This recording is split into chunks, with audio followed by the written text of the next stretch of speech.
Party ఏర్పడింది, మీ జిల్లా కోడలు, మీరు ఆల్రెడీ జిల్లా అధ్యక్షులు బీఆర్ఎస్ పార్టీ. ప్రజాస్వామ్యంలో అనేక మంది పార్టీలు తీసుకొని వస్తారు. ఇప్పటికీ గడిచిన 25 సంవత్సరాల్లో 2001 నుంచి తెలంగాణ రాష్ట్ర సమితి పుట్టినప్పటి నుంచి ఇప్పటిదాకా కోకొల్లలు పాన్ డబ్బల్లాగా ఉట్టుకొచ్చినాయి.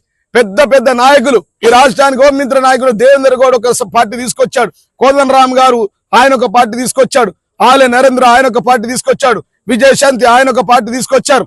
ఇదే పార్టీ పేరు మీద తెలంగాణ పేరు మీద వచ్చిన వాళ్ళు ఎవరు నిలవల్లే. తెలంగాణ అనే పదం కేసీఆర్ కి అంకితం. తెలంగాణ ఇప్పుడు సరే ప్రజాస్వామ్యంలో ఎవరు ఉంటారు, దానికి ఏముండయి. కేసీఆర్ కు 4.5 కోట్ల ప్రజలు, కొడుకులు, బిడ్డలు, తండ్రులు, తల్లులు, అవ్వలు, బాపులు.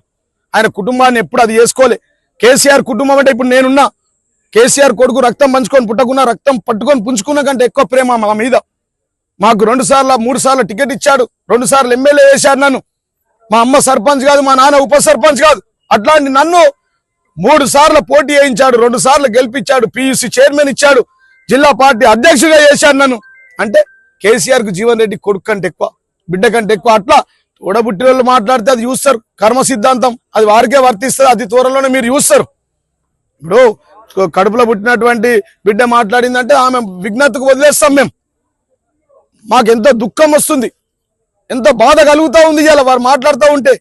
ఇలా కేసీఆర్ లేకపోతే మేమెక్కడా, మీరెక్కడా, వీళ్ళెక్కడా, తెలంగాణ రాష్ట్రం ఎక్కడా, కవిత గారు ఎక్కడండి, నాకు అర్థం కాదు. కేసీఆర్ లేకపోతే అసలు ఈమెకి జన్మ ఎక్కడా? కన్న తండ్రి కదా, కన్న తండ్రిని అట్లా అనొచ్చా? పాలన విషయంలో అట్లా మాట్లాడచ్చా? అసలు కేసీఆర్ లేకపోతే ఎట్లా ఎంపీ అవుతుంది, ఎట్లా ఎమ్మెల్సీ అవుతుంది, ఎట్లా ఇలా పార్టీ పెట్టుకుంటుంది? ఈ ప్రజాస్వామ్యం పార్టీలు ఎవరైనా పెట్టుకోవచ్చు, మేము దానికి వ్యతిరేకం కాదు. కేసీఆర్ మాట మంచిగా మాట్లాడకపోతే ఫ్యూచర్ లో వారు అనుభవిస్తారని చెప్పి సందర్భం తెలియజేస్తున్నాం. జై తెలంగాణ.